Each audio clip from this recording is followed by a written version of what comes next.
Fala galera, sejam muito bem-vindos a mais um episódio do FOMOcast, o podcast que nasceu para ser a ponte entre o mercado brasileiro e europeu, o mercado português, quando o assunto é empreendedorismo, história de sucesso. E hoje eu tenho mais uma mulher aqui, toda vez agora que tava, não falei isso no da Maria, mas muitas vezes estão vindo mulheres empreendedoras, cada vez mais, acho que tá até 50-50. Mas Bárbara, seja muito bem-vinda ao FOMOcast e obrigado por aceitar o convite. Gratidão, é uma satisfação enorme estar aqui com você, João. Admiro muito o seu trabalho, viu? Parabéns. Top, obrigado demais. Ô Bárbara, e pra galera que ainda não te conhece, que tá chegando agora aqui no FOMOcast, a gente ainda vai discorrer aí diferentes assuntos que é dentro do seu repertório e tudo que você já fez no mercado. Mas apresenta então quem que é a Bárbara, que é uma pergunta que eu já começo assim. Eu sou filha amada de Deus, sou cristã, sou mãe de um bebê de 11 meses, sou empresária também na área de eventos internacionais, sou mentora, master coach, palestrante, escritora, né? Costumo dizer que eu não sou o meu currículo, né? Mas que, de fato, uma pessoa que gosta de conectar pessoas, propósitos e legado. Top demais. E é engraçado você falar isso, eu não sou o seu currículo, porque toda vez que eu faço essa pergunta, é até meio que teste, assim, pra ver o que a pessoa vai descrever. E a gente tem tendência sempre de escrever pelo profissional que a gente sou advogado, né? sou exato. É. Boa. E você escreveu pelo que você faz, mas também logo você já fez o disclaimer depois e também já falou outras coisas, né? Mãe, cristã, uma série de coisas. É uma coisa que eu tenho aprendido nessa jornada, né? Porque eu fui fisioterapeuta durante 11 anos. E sempre que me faziam essa pergunta, eu dizia, sou fisioterapeuta.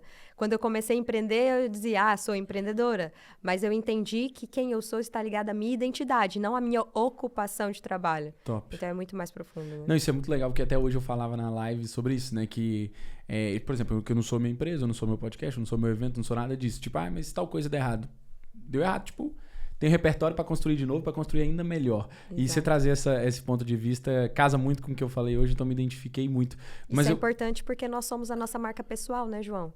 Igual, sim, independente do nicho que você vai atuar e durante quanto tempo, se você se posicionar como João Mafra é a sua marca pessoal, independente do negócio que você vai desenvolver, ela vai estar fortalecida em várias frentes. É o que eu faço, né? O meu nome é Bárbara Dias Gomes Marques, mas eu fortaleci a minha marca pessoal como Bárbara Global, por conta do meu business, né? Que é o Global Legacy. Sobre isso, e aí, todo mundo quando fala, qual Bárbara, né? Quando tem que rolar algum assunto, quem é? Bárbara Global. Então, as pessoas já relacionam a mim, exato, já fica associada a mim, porque é a minha marca pessoal. Então, quando você se posiciona de forma que as pessoas entendam que o seu negócio, a sua empresa envolve a sua identidade, envolve a sua marca pessoal, você pode mudar de frente, você pode abrir empresas de diversos segmentos que vai funcionar bem para qualquer uma delas. Brutal. E você não acha que tem uma dualidade nisso? É uma pergunta mesmo para entender a sua opinião, que é... Eu vejo por vezes pessoas crescendo tanto a nível de marca pessoal que elas ficam associadas a uma ocupação. Dá um exemplo prático. Aqui na Pangera, né, o estúdio que a gente está gravando, o Vinícius, que é o CEO da Pangera, ele antes de ser CEO da Pangera, antes de ter um negócio próprio, ele era freelancer já bem reconhecido na área. E depois ele teve uma dificuldade, até hoje tem, de desassociar o job, né, o trabalho que vai ter da figura Vinícius e ter o time dele, que também são de profissionais de excelência, como o Ruben que está aqui, como o pessoal que vai trabalhar na vertente lá do Porto, na Pangera do Porto, mas para dizer o quê? É como que desassocia então depois, ou como que você não se torna a sua empresa ou a sua ocupação e ao mesmo tempo constrói uma marca pessoal que eleva essas marcas e empresas? Uma boa alternativa é você construir algo em modelo de holding, né? De grupo. Okay. Ou seja, a sua marca pessoal sendo um grupo e não um nicho específico. Por exemplo, eu trabalho como mentora, né? Como realizadora de eventos, sou executiva também de um grande player do mercado. Ou seja, eu trabalho várias frentes de formas diferentes, mas consolidando a minha empresa como uma hold, como um grupo. Né? Okay. Ou seja, eu não fico especificando um único nicho. Porque quando você foca muito inicialmente ali em um único nicho, depois para fazer essa desassociação é mais desafiador, né? Mas se você já se posicionar, ou seja, eu tenho uma equipe que desenvolve um trabalho, por exemplo, na parte dos eventos internacionais, eu tenho um trabalho voltado como mentora, eu tenho um trabalho voltado para a literatura, né? Inclusive sou membro da Academia de Letras Luso-Suíça, que Portugal e a Suíça têm essa parceria, então eu vou desenvolvendo várias frentes, equipes que cuidam de cada coisa e assim você consegue consolidar o seu negócio, a sua marca pessoal em conjunto. Porque se a pessoa consolida a marca pessoal dela, mas atrelada a um único nicho, depois ela pode ter mais dificuldade em desassociar. Faz todo sentido, acaba por ser um desafio para muita gente. E você disse sobre você ter sido fisioterapeuta, e foi até um papo que a gente estava tendo antes aqui nos bastidores, porque muita gente tem esse bloqueio, esse desafio de fazer essa transição de carreira. E você passou por lá, né? Você já tinha anos aí no nicho, né? Na área da fisioterapia, e depois foi para, né, a parte do empreendedorismo, para os eventos, até escritora, que você me contou, e você vai falar um pouco mais disso. Mas como é que foi essa transição e também o que você deixaria para a galera que está buscando isso? Eu digo sempre que tem que ter muita coragem, muita ousadia, né? Para você fazer uma transição de carreira. Porque algumas pessoas se apegam nisso, no título. Né? Eu investi muito, eu me dediquei muito. Inclusive, eu passei por isso, né? Estudei tanto, investi financeiramente. Pensei em tudo que eu fiz para conquistar, né? Fui a primeira pessoa a ter um diploma na minha família. Então, aquilo para mim também tinha um valor sentimental, um apego, né? Emocional. Só que eu entendi que a profissão não estava dando ali os ganhos financeiros que eu tinha como objetivo, o estilo de vida que eu queria, a carga horária de trabalho que eu pretendia, ou seja, eu comecei a pensar, vou construir minha família, quero ter filhos, como é que eu vou fazer isso se eu às vezes ficava na clínica, né, que em Portugal eles falam gabinete, das 9 da manhã às 9 da noite, de segunda a sábado, como é que eu vou viver e gerir tudo isso, né? Eu comecei a refletir sobre vários pontos. E aí eu entendi que aquela não era mais a ferramenta que ia me ajudar a realizar os meus sonhos. Então, quando você identifica isso, que a profissão que você escolheu não é aquilo que você quer fazer para o resto da sua vida e que vai te ajudar a realizar os seus objetivos, você precisa buscar uma forma de encontrar qual é o caminho que vai te ajudar a chegar lá. Foi o primeiro ponto. Eu identifiquei, ou seja, eu tive a consciência e a clareza sobre isso e comecei a desenvolver uma estratégia. Por quê? Okay. Comecei a trabalhar como fisioterapeuta em 2010, mas em 2017 eu comecei a empreender. Em paralelo ali com a profissão, eu fazia a carreira de network marketing. Então, foi uma grande escola de vida para mim. Ou seja, quando você entra para o universo do empreendedorismo, você começa a expandir a sua visão, você começa a expandir a mente, né? E você consegue ver que existem várias formas de você desenvolver os seus trabalhos, né? Sem que você abra mão da qualidade de vida, né? De várias outras coisas. Então, eu identifiquei que essa outra ferramenta do empreendedorismo ia me ajudar a realizar aqueles sonhos que eu não conseguia enquanto eu trabalhava para alguém, né? Quando eu era fisioterapeuta, eu não tinha clínica própria, eu trabalhava na empresa de alguém. Então, foi um passo que me ajudou muito, foi eu identificar que eu gostava já de alguma outra carreira antes de abandonar aquela que eu já tinha. Né? Okay. Ou seja, eu fiz um planejamento durante essa transição. E muitas pessoas, às vezes, agem por impulso, né? Pede demissão e não sabe o que vai fazer. Foi, tipo, meio que gradativa e muito estratégica, ou se você meteu louco? Isso que era o que eu ia perguntar. Foi as duas coisas, eu vou te explicar o porquê. Porque por mais que eu já andava a analisar essa possibilidade, existiu uma situação em 2020, né? Não sei se você lembra o que aconteceu em 2020. Lembro. Entrou aí uma pandemia, né, no meio do caminho, e a clínica virou uma loucura, né? Ali, nós como profissional de saúde, também fomos muito sobrecarregados. Afetou bastante ali também o nosso ritmo de trabalho, a nossa parte emocional. E aí, quando chegou em dezembro de 2020, eu entrei num esgotamento. Eu tive um burnout. Caramba. E aí, crise de ansiedade, insônia, depressão, uma série de coisas. Então, foi aquela situação em específico que me fez, sabe, tomar a decisão de fato. Não, agora chega. Agora o ponto que eu realmente, eu falei, não adianta eu cuidar da saúde das pessoas e deixar a minha de lado. Né? Foi o ponto da virada. Então, isso foi muito... quando eu tomei aquela decisão de imediatamente eu sair da empresa, me desliguei e fui começar a identificar o que eu queria fazer de verdade. Porque eu já empreendia, né? Mas o empreendedorismo ele é muito amplo. Quando você começa a pensar em focar em algo mais específico, eu comecei a pensar, e agora? Faço o quê? Sigo o quê? Né? Porque a carreira de network marketing é maravilhosa, só que você precisa aprender a construir um ecossistema e um negócio. Mas foi o primeiro empreendimento que você teve foi na parte de network marketing? Exato. Então. Ok. Exato. E é engraçado que como é que das maiores decisões, muitas vezes, porque esse aqui a gente já tá lá pro episódio 60, né? Uau. Então, já entrevistei muitos empreendedores e muitas vezes, quando conto alguma parte da história, tem um momento de ruína, um momento assim, de esgotamento, um momento de o fundo do poço, como a gente costuma dizer, que ele sempre precede algo que é transformador na vida, né? Eu não tô dizendo que é um padrão, não tô dizendo que a pessoa precisa passar pelo pior momento pra aí sim tomar decisões e tudo mais. Mas foi o seu caso, então. Exato, e criar coragem, né? Eu costumo dizer que é o ponto de inflexão. Né? Total. Existe total, um livro muito bom do Flávio Augusto, que é o Sim. Ponto de Inflexão, até recomendo que as pessoas leiam, porque por várias vezes na vida nós passamos por isso, por momentos decisivos. É isso. Que a sua decisão, ela pode mudar radicalmente a sua história. Eu vou dar um exemplo, né? Além da transição de carreira, um ponto de inflexão que me fez tomar uma decisão que mudou completamente a minha história foi ter emigrado, né? Pra mim também foi um ponto. Quando eu mudei do Brasil, eu fui pra Suíça. Primeiro você foi pra Suíça. Fui pra Suíça, primeiro eu fui pra lá. E ali mudou tudo na minha vida. Eu penso, se eu até hoje estivesse no Brasil, se eu nunca tivesse saído da minha cidade, como é que estaria a minha vida hoje? Mas você saiu de São José do Rio Preto pra Suíça ou outra cidade? Não, eu tava morando na época em Fortaleza. Eu morei 1 ano em Fortaleza, Ceará. E aí, de lá, eu fui pra Suíça. Aí, depois, foi que eu vim morar em Portugal. Mas por que a Suíça?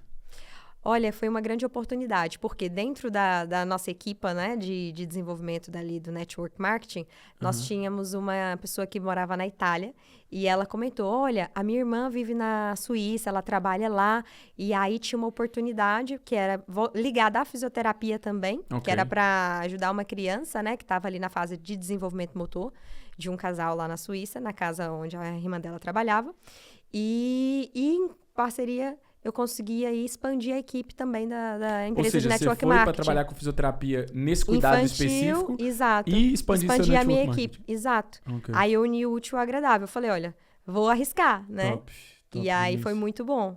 Não, isso é muito interessante, porque até dá para dividir por passos alguns pontos que você trouxe aqui sobre essa transição de carreira. E é importante mesmo ter passos como, primeiro você entender onde você gostaria de estar e o que você gostaria de fazer. Exato. E onde você quer chegar também, porque isso também muda tudo, né? Eu falo também muitas vezes dessa necessidade da gente ganhar clareza, mas clareza você também ganha no movimento, né, Bárbara? Exato. Você não ganha, parado, sentado esperando ganhar clareza. Eu tenho certeza que hoje você tá onde você tá e você trabalha com as pessoas que trabalham, se envolve nos projetos que envolve, porque em algum momento você entrou em movimento lá atrás, né? Exatamente, é o que eu falo. O movimento é o segredo também, é uma grande chave, porque as pessoas, quando estão em movimento, as coisas vão acontecendo. Pois. Você vai se conectando com pessoas, você vai desenvolvendo projetos, as coisas vão acontecendo. E muitas pessoas ficam ali paradas esperando a ocasião perfeita, as oportunidades certas, isso e aquilo, ou seja, nunca sai do lugar. Né? Não adianta. Não, totalmente. Eu também sou muito dessa máxima. E assim, você me disse antes aqui também nos bastidores, a gente conversando, já dava pra ter ligado a câmera desde aquela época, né? Desde aquele momento.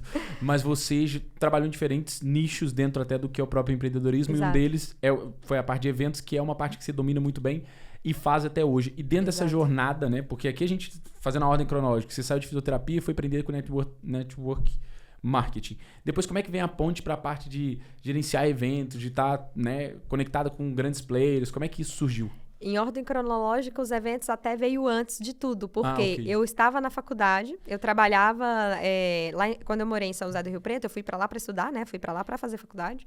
E aí eu trabalhava na Vivo, que é uma grande empresa de telecomunicações no Brasil, e trabalhava na Vivo e fazia faculdade. Só que eu estava numa universidade particular, né?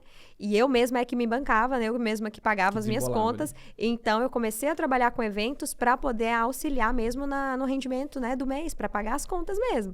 E aí, comecei com eventos infantis, né? Aniversário de criança, aqui no Brasil é muito forte essa parte de aniversário de crianças, né? De 1 ano, ou seja, fazem que nem fosse uma festa de casamento mesmo. Né? Agora deve ser até o chá de bebê também deve ser uma coisa que... Exatamente, agora é o chá de bebê e a chá revelação, tem sempre vários eventos. Isso. E aí também, em parceria com a empresa que ia fazer o nosso baile de formatura, eu comecei a trabalhar também com essa parte da formatura, que em Portugal chama baile de finalistas, né? É isso. Casamentos, grandes festivais também de música, camarim de artistas, shows, assim, concertos. Então, eu trabalho em vários segmentos de eventos. Só que quando... isso já tem mais de 12 anos que eu trabalho com eventos. Quando eu fiz essa transição de carreira, né, lá em 2020, naquele ponto crucial, que eu comecei a pensar, e agora, o que eu vou seguir daqui para frente? Eu entrei na jornada do desenvolvimento pessoal, né? Fiz formações na área de coaching, né? E aí eu entendi que aquele momento que eu estava passando, muitas outras pessoas estavam passando também. Durante a pandemia, muitas pessoas foram abaladas emocionalmente, né? Além da parte da saúde física, emocional, psicológica, ou seja, e todas as ferramentas que me auxiliaram a passar e a superar aquela situação que eu tive daquele esgotamento, eu entendi que outras pessoas também estavam precisando daquilo. Top. E aí foi um ponto em que eu decidi que era aquilo que eu ia fazer. Ajudar essas pessoas também a superar todas essas dificuldades, tanto na vida pessoal quanto na vida profissional. Ou seja, nessa parte você começou a fazer o processo de acompanhamento de coach para pessoas que estavam em esgotamento. Não só das pessoas que estavam em esgotamento, mas que também ou ficou desempregada e queria fazer uma transição de carreira, queria saber um direcionamento, né? Foi aí que também, depois dessa jornada de coaching, em 2021, eu me tornei mentora. Porque existe uma diferença. As pessoas pensam, né, que coaching, mentoria é a mesma coisa. Não é. O coaching, ele faz você refletir e encontrar as respostas que existem dentro de você, né? Ele faz várias coisas, ele te ajuda ali, tem ferramentas para te auxiliar a sair do ponto A para o ponto B, para os pontos onde você quer chegar, mas resumindo, ele faz você encontrar esse direcionamento que já existe dentro de você. O mentor não, ele também pode te conduzir por um caminho que ele já passou e ele sabe como resolver aquela situação e chegar lá, né? Então, eu comecei a ir mais por esse lado. E hoje, atualmente, eu trabalho mais como mentora em si do que como coach, né? Eu gosto mais, ou seja, ao longo da jornada, quando você começa a se colocar em movimento, como a gente estava falando, você vai identificando as suas aptidões, as suas habilidades e qual é o verdadeiro caminho que você quer seguir. Não, faz todo sentido. Mas dentro do contexto da mentoria, você começou por, hoje as suas mentorias são one-on-one, são mentorias em grupo. Como é que consiste Das hoje? duas formas. Eu comecei no 1-a-1, né? Ou seja, fazia mentoria só individual. E hoje também já faço em grupo também. Mais voltado para quem quer ser palestrante. Inclusive, algumas dessas pessoas se tornam palestrantes nos eventos que eu realizo. Para quem quer aprender também a escrever um livro e publicar, é mais voltado para essa área. E também voltado para a área da comunicação. Pessoas que querem destravar a sua comunicação, né? Se comunicar melhor para poder desenvolver alguns pontos, tanto na vida pessoal quanto na vida profissional. Porque tem pessoas que têm graves problemas de relacionamento, no casamento, com familiares, por conta da falha de comunicação ou da ausência dela, né? Pois é. Então, também faço muito voltado para essa área. Brutal. E essa parte dos livros, até que você já tinha dito que já publicou 4 livros, certo? Exato. 2 perguntas, na verdade, sobre os livros em si, quais são os livros e onde que a galera poderia conseguir. E como é que é esse processo? Tipo, você deixaria dicas práticas, por exemplo, para alguém como eu, que tem vontade de um dia escrever não só mas vários não em diferentes áreas, mas que são complementares. Quais dicas práticas você me daria? Mas antes, explica um pouco melhor aí sobre essas obras que você já tem aí jogou pro mundo já. Sim. Eu costumo dizer que, né, todos nós temos um livro dentro de nós. Todos nós temos uma história para contar. Seja a história da nossa vida, seja de algum assunto que a gente domina, que a gente pode ensinar para o mundo, né? Então, o primeiro ponto é você identificar qual é a história que você quer contar para o mundo. Porque o meu trabalho chama Global Legacy justamente porque eu sou voltada para a construção de legado. E o livro é uma dessas partes. Com certeza. O livro é uma semente que você está deixando na sociedade, né? Ou seja, é uma parte de você que está contribuindo para o bem social. Então, você, além de contar a sua história, você pode aplicar um tema que seja relevante para a sociedade, né? Então, o ideal é você começar definindo isso. Olha, o meu livro vai ser uma autobiografia, o meu livro vai ser para falar de um tema específico, o meu livro vai ser em coautoria, ou seja, com participação de outras pessoas, vai ser individual. Eu comecei com livros em coautoria, por exemplo. Né? O meu primeiro livro foi O Conquiste o Mundo. A editora que eu publico é do Brasil. É uma editora incrível também, que me fez despertar aí não só a minha paixão pela escrita, né? Mas também por ajudar outras pessoas a realizar esse sonho de publicar os seus livros. Existem várias formas de você fazer. O livro pode ser independente, não precisa ser vinculado a uma editora, né? Não precisa ser vinculado a uma livraria, que tem pessoas que também pensam que tem que estar ali em livraria. Hoje em dia já tem a parte online, né? Que ajuda muito nisso. Pois é, verdade. Então, existem várias formas de você fazer, de forma independente ou em parcerias. E essa primeira experiência, ter sido em coautoria, foi muito positiva, porque eu me conectei com outras pessoas que também estavam vivendo aquele processo, e aí eu entendi quais seriam os próximos passos a tomar. O segundo livro foi o Conquiste o Mundo. O primeiro livro foi o Conquiste o Mundo. O segundo livro foi o 30 Dias para Mudar a Sua Vida. Esse já lancei aqui em Portugal, ou seja, adaptado à língua portuguesa de Portugal. E o terceiro livro já lancei nos 2 países, né, nas 2 versões, ou seja, na língua portuguesa do Brasil e na língua portuguesa de Portugal. E algo que me fez perceber, né, quanta diferença existe na língua portuguesa, que as pessoas pensam assim, não, vou sair do Brasil, vou para Portugal, porque lá fala português e tá tudo certo, tem né? Muita diferença. Tem muita diferença. Só que esses pormenores, a pessoa não precisa se preocupar, porque quando você tem uma editora ou uma equipe editorial, eles cuidam de tudo isso, da diagramação do livro, da tradução, de todos os pontos importantes. Mas quando é publicação independente, aí você precisa de alguém que te ajude a traduzir. Exatamente, e fazer todos esses pontos, né? Porque a diagramação, a correção ortográfica, o registro do livro, né? O ISBN, ou seja, tem vários pormenores que você ter alguém que já entende te ajuda muito. Mas o que faz o livro ser suficientemente interessante para a editora? Hoje em dia, existem duas formas de o fazer. Ou você já é uma pessoa de grande referência, né? Vou dar um exemplo de um Tony Robbins, né? De um grande mentor, uma figura muito conhecida. E a editora já tem você, né? A editora já tem um interesse em ter você como autor. Ou você investe e paga para uma editora fazer o seu livro. Existem basicamente hoje essas duas formas, exato. E também existe a parte independente, né? Ou seja, você não precisa estar vinculado a nenhuma editora e publicar, pode fazer o livro na Amazon e tudo mais. Exatamente, na Amazon, nas plataformas digitais também, como o Hotmart, como Eduz, Monetize, ou seja, tem várias plataformas. E pode fazer também de forma independente. Por exemplo, eu como sou palestrante, uma das coisas que eu faço, eu promovo também os meus livros nos eventos que eu faço. Então, tem sempre lá um stand com os livros, né? Para quem tem preferência pelo livro físico. E trabalho muito o livro digital também, que hoje em dia as pessoas usam muito. Não, usam mesmo. Ainda mais com aqueles Kindles da vida e tudo mais. É isso. Aí o terceiro livro já foi sobre mentalidade e performance. Aí eu já comecei a voltar um pouco mais pro lado business, sabe? Entendi. E mais para esse lado de desenvolvimento pessoal também. Ou seja, e aí quando eu cheguei no próximo passo, eu pensei...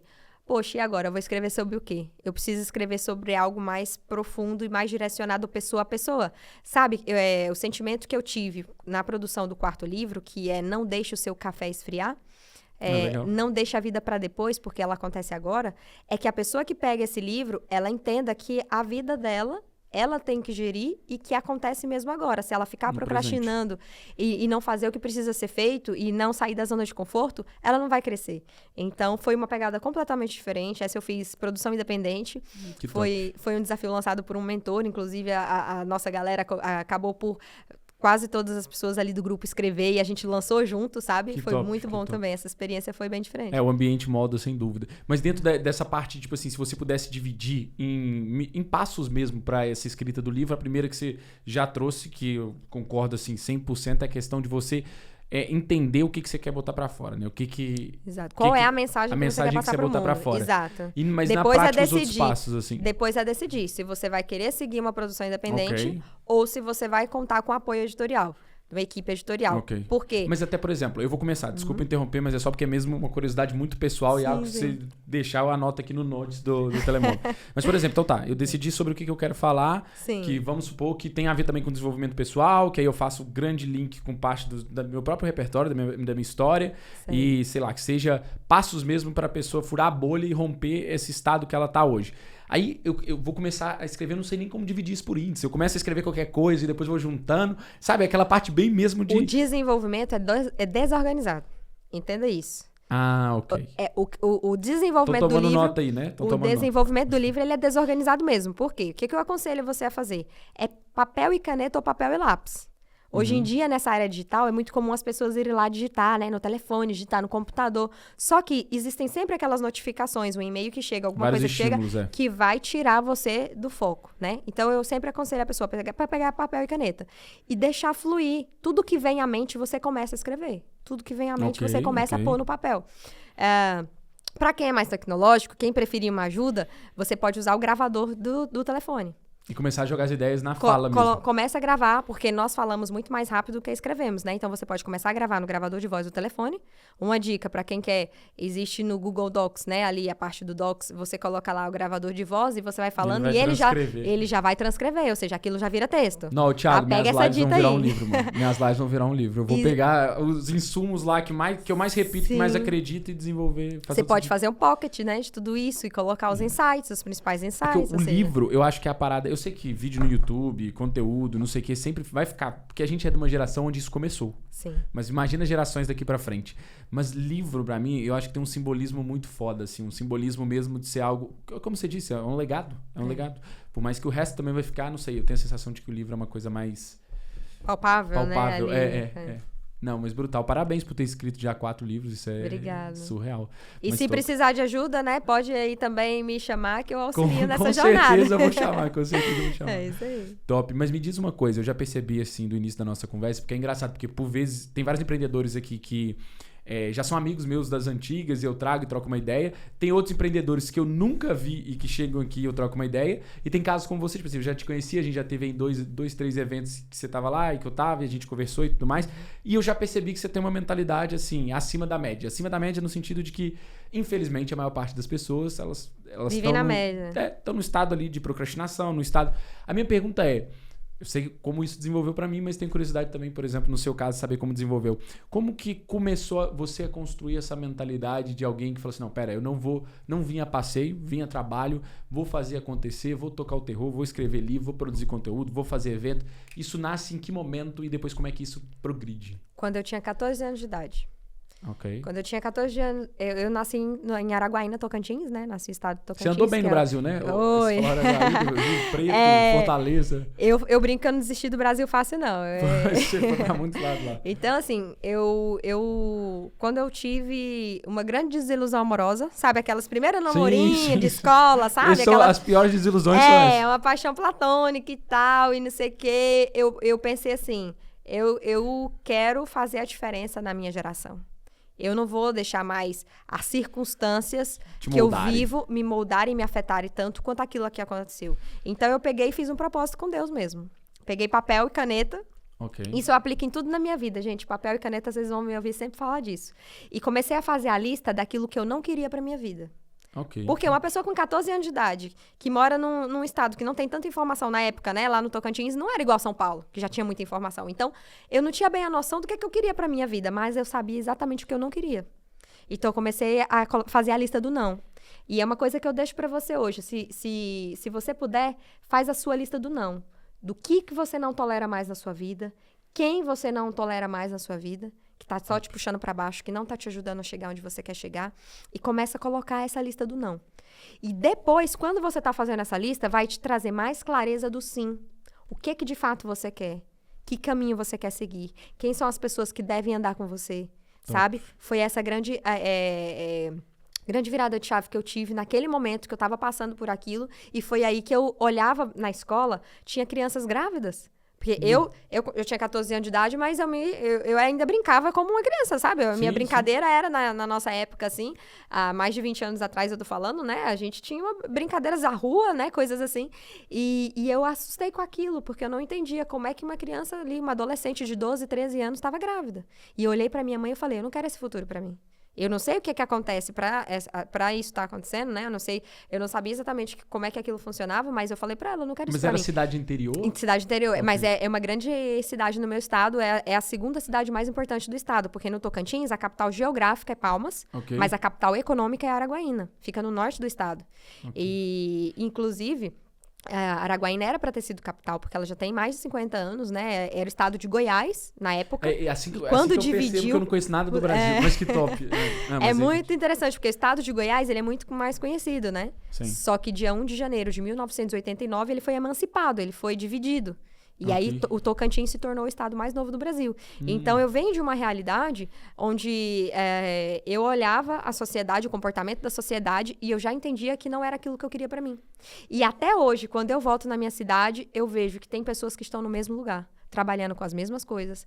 E eu fico pensando, como é que as pessoas conseguem, sabe? Fazer a mesma coisa por anos e anos, viver as situações. Eu não consigo, eu gosto sempre de crescer. Claro. Foi exatamente nesse momento que eu entendi que eu queria fazer a diferença, que eu seria a primeira milionária da minha família, que eu seria a primeira pessoa a ter um diploma, né? E, enfim, imigrei, fiz uma série de coisas que ninguém da minha família fez. Isso é muito interessante, eu revejo muito quando você está dizendo isso, porque eu também sou do interior, no caso, interior de Minas Gerais, e eu também tenho essa sensação muitas vezes, quando eu volto lá e vejo amigos ou pessoas próximas, que eu vejo que tem uma dinâmica de vida muito parecida com o que a gente tinha no secundário, no ensino médio. Mas, ao mesmo tempo, a reflexão que eu faço é porque, né, nós... Em geral, somos pessoas diferentes umas das outras. E aí eu vejo, por exemplo, no caso lá, eu vejo alguns amigos que realmente parecem genuinamente felizes em tá na mesma dinâmica de vida. Aí eu penso, ok, tudo bem. Não é aquela frase, tipo, se tá feliz é o que importa, mas eu também percebo que, tipo assim, mas no seu caso... Mas sabe o que acontece, João? Às vezes é porque a pessoa não conhece outra realidade. Aquela é a única realidade que ela conhece. Então por pra isso ela pode tá tudo acontecer. bem, porque ela não conhece. Mas eu vejo também que pessoas, assim, igual você explicou agora e que eu me revejo muito, então pessoas como nós, têm essa necessidade de progresso, de sair do lugar, de não estar satisfeito, de... Sabe? Como o português diz, fogo no cu. Mas é literalmente isso, né? Tipo, é querer... Sangue no olho, né? Sangue no fazer olho, as como a coisas gente diz. Exatamente, exatamente. Mas muito legal ver que você passou por todo esse processo, por essa quantidade de cidade no Brasil e tá fazendo e acontecendo aqui na Europa. E dentro do que é fazendo e acontecendo, eu queria que você explicasse pro pessoal também o que você faz hoje, o que é a sua empresa hoje, porque a gente meio que pulou essa parte, mas eu acho interessante também trazer. Sim, hoje o meu negócio é mais voltado para essa parte, né, do desenvolvimento pessoal e profissional, ajudar as pessoas a terem, de fato, uma harmonia entre a vida pessoal e a vida profissional, construindo o seu legado, né? Também ligada à parte de eventos, nós realizamos eventos internacionais. E hoje, eu também sou executiva de um grande player no mercado, uma pessoa que eu admiro muito, um grande mentor, né? Que é o Thiago Rocha. Faço parte do time da plataforma internacional. E lá na plataforma também desenvolvo essa parte, cuido dos eventos da plataforma. E, inclusive, você já participou de um dos nossos eventos, né? Se você quiser compartilhar como é que foi a sua experiência também no Método IP. Mas a parte que pode contar ou a parte que não pode contar? A parte que pode contar. Não, foi incrível, foi muito legal. Eu sou tipo assim, muito obcecado por essa parte de pensar assim, pô, como é que eu posso progredir, como é que eu posso me desenvolver? E o que eu gostei muito no Método IP foi mesmo sentir que houve eu diria até que uma cronologia dos desbloqueios, assim, pô, se eu pudesse explicar o que seria isso. Que na prática foi passar por determinadas partes que a gente pode entender quase como fosse o... Sabe quando a gente fala do marketing, não tem o topo, o meio de funil e o fundo de funil? Então o topo do funil ali do Método IP foi entender bloqueios que acabam por ser inerentes a muitas pessoas, né? Então, tipo, bloqueio de autoimagem, bloqueio na própria confiança, bloqueio, tipo... Bloqueios em geral, e depois indo para partes mais profundas mesmo do que é a nossa identidade, do que são o que nos move, o que nos faz tomar decisão, o que podem ser aqui balizadores de como você vive a sua vida para chegar no final e ter aquele exercício tão brutal de identidade mesmo, de botar para fora, de exponenciar toda essa energia que a gente tem dentro da gente. Então, para mim, foi surreal. Então, conectar com o pessoal aí de vocês também, aprendi muito. Vejo que estão fazendo, né? Tipo, o Thiago representando o Pablo aqui e tudo mais, e os outros lugares onde vocês estão penetrando a nível de mercados. É um trabalho muito interessante, porque a gente vê que gera esse efeito, gera esse... Poderia dizer assim, um efeito manada do bem, né? E é voltado para estimular as pessoas a crescerem. Total. E eu senti isso na pele, vivenciando isso. E acabou que... É até engraçado, porque tem toda uma ordem do porquê das coisas, né? E o meu foi engraçado porque, como eu não tinha nenhum contato com o que era o conteúdo de vocês ainda, eu não conhecia em profundidade, até ser impactado por um dos Reels. Aí depois falar assim, como o Reels, ele é até quase como se fosse, poderia dizer, programado para um público como eu que não conhece, ficar pelo menos curioso. Tipo, você entende o que eu quero dizer? No sentido de... Sim. Será que esse gajo bate bem? Né? Será que esse gajo bate bem ou não? E aí, no começo, a primeira impressão é provavelmente não. Porque tá cheio de loucura na internet. E aí, o meu caso específico, até contei isso pro Thiago lá, que foi... Eu vi no Fritada. Eu vi o Pablo no Fritada. Aí eu falei assim, não, esse cara é diferente. Inteligente, né? Esse cara, primeiro que botou os humoristas no bolso. E a galera geralmente frita mesmo, fica puta com os humoristas. E ele botou os humoristas no bolso. Aí eu falei, não, tem alguma coisa a mais com esse cara. Aí fui pesquisar e acabei entrando no Vitalício. Aí quando eu entrei no Vitalício... Começou a se aprofundar no conteúdo, né? Falou, cara, tem muita coisa. Várias coisas que eu acredito várias coisas que eu já implementava na minha vida, mas sem consciência, e outras coisas que eu não implementava e comecei a implementar. Então, tipo, é uma corrente do bem. Assim, E eu pensei assim, não no sentido de, tipo, virar case, sabe? Tipo, mas no sentido de modelar, entender assim, pô, se esse cara faz, eu também consigo fazer. Sem querer parecer arrogante ou nada, mas ver assim, mano, se esse cara faz, sai lá no interior de Goiânia e não sei o quê. E eu saindo do interior de Minas também consigo. Então, foi um a famosa expressão, né? Se é possível pra mim, também é possível pra você. Com certeza. E essa expressão parece meio ampla muitas vezes, mas é real. Porque as pessoas as pessoas não subestimam essa capacidade de você, com determinados... Você falou sobre o ponto de inflexão. Sim. Tem um livro que chama Psicologia Financeira, eu já falei dele algumas vezes aqui. Ele é bem legal. E tem uma parte dele que ele fala do efeito de cauda, que é parecido com o ponto de inflexão. São situações na sua vida que mudaram o resto dela. Você disse sobre mudança de país. Provavelmente foi um efeito de cauda que aconteceu na sua vida. O efeito de cauda é até um termo mesmo, de gestão de empresa mesmo, que explica, né, esses momentos.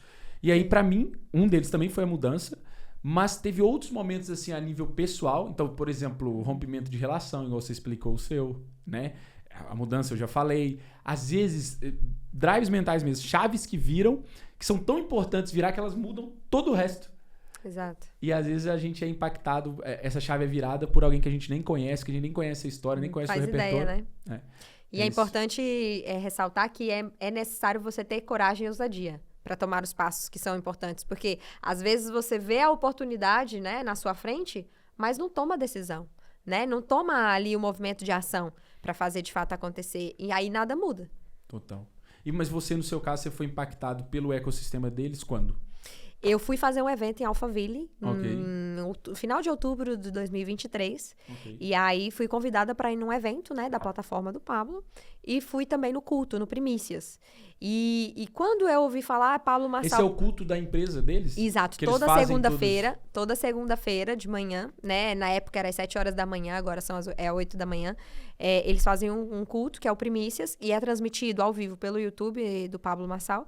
E aí... quando estava lá, eu olhei pra ele assim e eu falei, cara, mas essa não é a pessoa que eu vejo na internet. Porque quando foi por volta, acho que a primeira vez, os primeiros vídeos assim que eu vi do Pablo foi em 2021, mais ou menos, e ele falava, sai do caixão e não sei o que e tal, tinha uma comunicação assim muito forte, né, muito agressiva e não me conectou. Ou seja, eu não conectei na época. Só que quando eu vi ali ele na minha frente, eu entendi, né, quem ele é de verdade.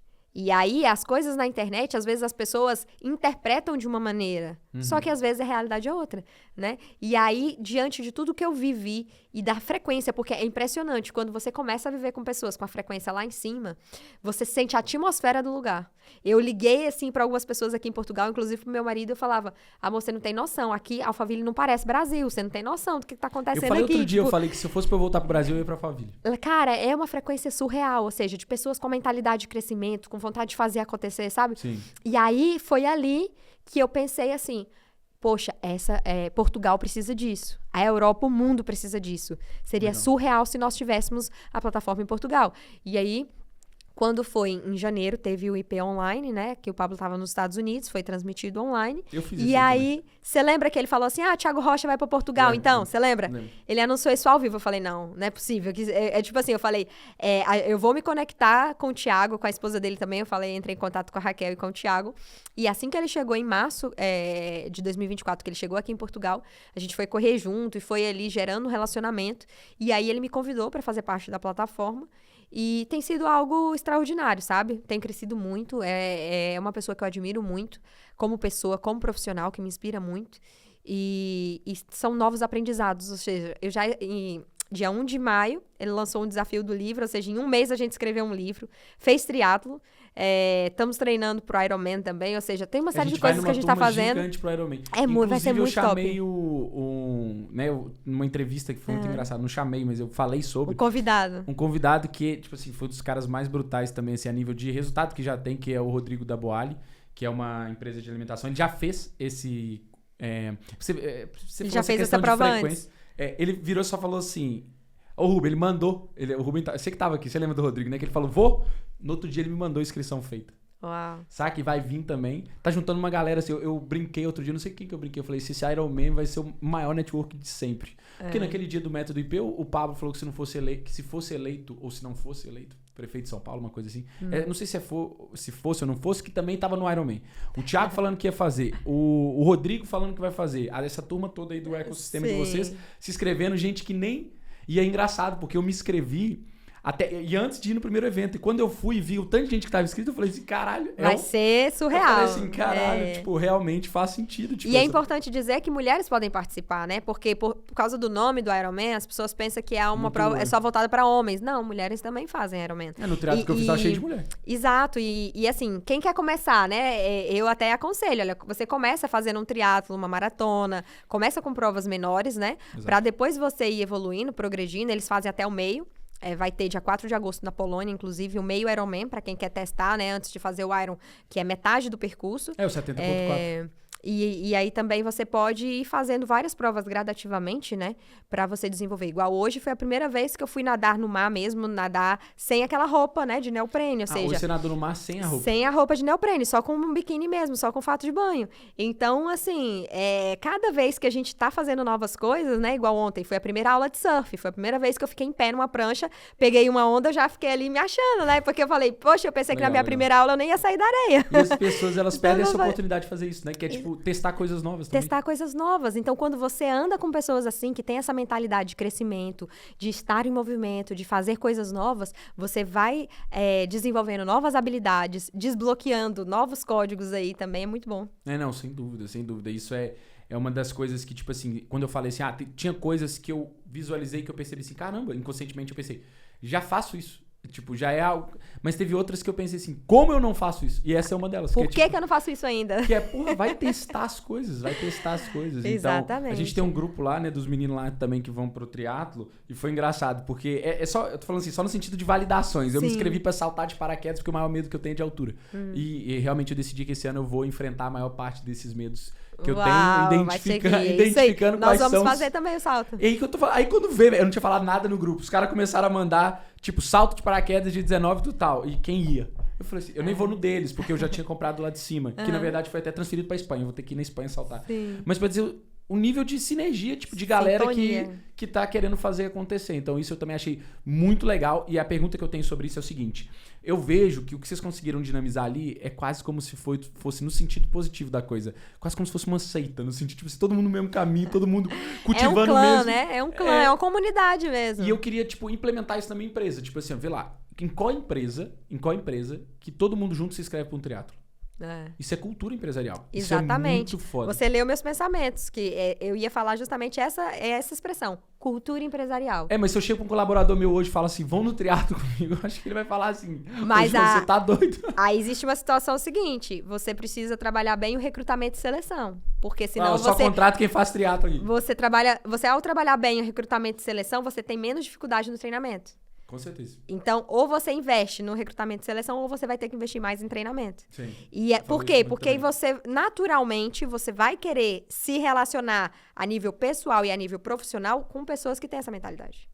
Porque senão não faz sentido, ou seja, mas lá está. É você implementar aos poucos algumas coisas, né? Testar. A gente, ao invés de tentar, a gente usa a expressão testar, né? Nosso ecossistema, primeiro testa.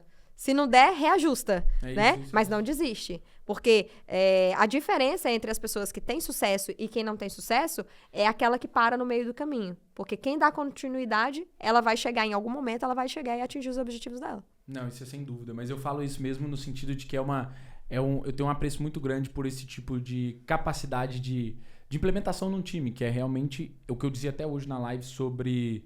Eu falei alguma coisa aqui no áudio? Eu mexi? Porque às vezes você faz uns sinais e eu acho que eu tô destruindo o som aqui. Que eu mexo no microfone, põe o microfone no colo, eu não consigo ficar parado. Mas dizendo que eu falei que eu falei na live o seguinte, que o exemplo é que muda. O exemplo é que influencia. O exemplo arrasta. O exemplo arrasta. Então eu acredito mesmo que parte disso... Então, por exemplo, como é o movimento que eu comecei agora, eu tenho certeza que pessoas do meu time em seguida... Por exemplo, a minha sócia tá treinando bem mais. Desde que eu comecei a treinar bem mais, a minha sócia tá treinando bem mais. Já reparei nisso. Então, tipo assim, a coisa vai acontecendo pelo exemplo, sabe? Exatamente. Porque assim, ó, as palavras, você até consegue influenciar pelas palavras, mas os exemplos influenciam muito mais. Eu até desisti de influenciar pela palavra. Também falava sobre isso na live. Eu falei assim, eu acho que palavra nem serve mais. É pelo exemplo. Seu exemplo. Exatamente. Exemplo. Por exemplo, a gente tem o movimento do 5 km diário, né? Ou seja, todos os dias correr 5 km, todos os dias. E aí, eu faço isso também em família, ou seja, vai eu, meu marido, nosso bebê, porque a gente coloca ele no canguru, né? Mentira que você coloca o bebê pendurado. De vez em quando a gente faz em família. Aí eu coloco a hashtag 5km diário, hashtag 5km diário em família. Ou seja, quando você cria movimentos, você começa a movimentar algo que vai tomar uma proporção mais adiante que nem você tem o conhecimento disso. E assim, a gente faz coisas diárias, mas nem sempre posta tudo todo dia, né? Eu posto. Aí, eu tô numa postação que tem coisa que às vezes a gente não posta todo dia, aquela mesma coisa. Tô tomando um café, você posta a xícarazinha do café uma vez ou outra, você posta a corrida uma vez ou outra. E aí, quando eu não posto, as pessoas, olha, hoje eu tô fazendo, cadê? Você fez também? Isso é uma loucura. Isso é engraçado, porque aí os seus seguidores, eles começam a se movimentar também e a confirmar se você ainda está fazendo aquilo, né? Sim.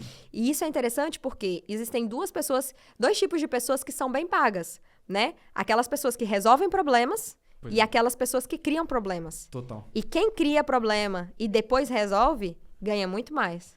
Total. Eu tenho um exemplo prático disso que eu até... Tô tentando lembrar até onde que eu vi, mas é um exemplo do caramba, que é o do Steve Jobs, né? Que é a questão do ecrã, da tela.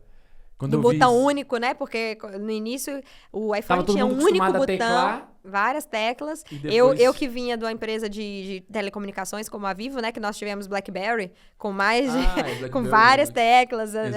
Essa que era a moda antes. E aí depois alguém faz um telefone que tem um único botão, Ele criou um problema que depois virou o problema de todo mundo. Exato. Todo mundo usa, né? Até carro, real. Touchscreen e tudo mais, ou seja, tudo que é novo, no início gera um incômodo, gera um desconforto, pode assustar. Mas depois ela vai ganhando outras pessoas que até começam a copiar as ideias, né? Totalmente. Faz todo sentido. Ô, Bárbara, caminhando então para uma fase final do episódio, depois desse tanto de insights aqui que você já gerou, eu queria que deixasse uma mensagem final, eu costumo dizer, né, se fosse para a Bárbara de X anos atrás, a Bárbara que estava lá no Tocantins, ou a Bárbara que estava em São José ou em Fortaleza, o que você diria hoje, com o nível de repertório que você já tem, o nível de conhecimento, o nível de acesso, o que você diria hoje para essa pessoa, que pode ser o caso de algumas pessoas que estão nos acompanhando? Eu diria justamente não desista, né? Seja resiliente, seja perseverante, porque ao longo da nossa vida vários desafios surgem. Só que todos nós temos habilidades suficientes para resolver, ou podemos nos cercar de pessoas, né? Contar com pessoas que podem nos auxiliar a resolver e superar esses desafios. Então, o não desistir é algo que vai fazer toda a diferença. Faz todo sentido. E galera, realmente, espero que vocês não desistam e sentem o dedo no like, se inscrevam nesse canal, se o conteúdo fez sentido pra você, né, óbvio, porque tem gente, eu costumo brincar também, não sei sua opinião sobre isso antes da gente finalizar, mas tem gente que esse tipo de conteúdo, esse tipo de insight não vai conectar simplesmente porque não tá no momento, na frequência que a gente disse, não está preparado para receber essa informação. Você que já fez coach com muita gente, não sei se você já... Acontece, e quando isso acontece, nós falamos assim, põe no mosaico. Tem muita coisa que acontece na sua vida que naquele momento não faz sentido. Mas se você coloca no mosaico, é como se você colocasse numa moldura, né? Coloca no quadro. Porque em algum momento da sua vida você vai olhar para aquilo e lembrar que aquilo faz de fato sentido e você pode aprender com isso. Brutal, não tinha resposta melhor que você podia dar. Olha, de novo, muito obrigado. Tamo junto. Tamo junto. Pessoal, se inscreve no canal, como eu disse. E como eu sempre digo aqui nesse podcast, é só o começo. Então bora pra cima.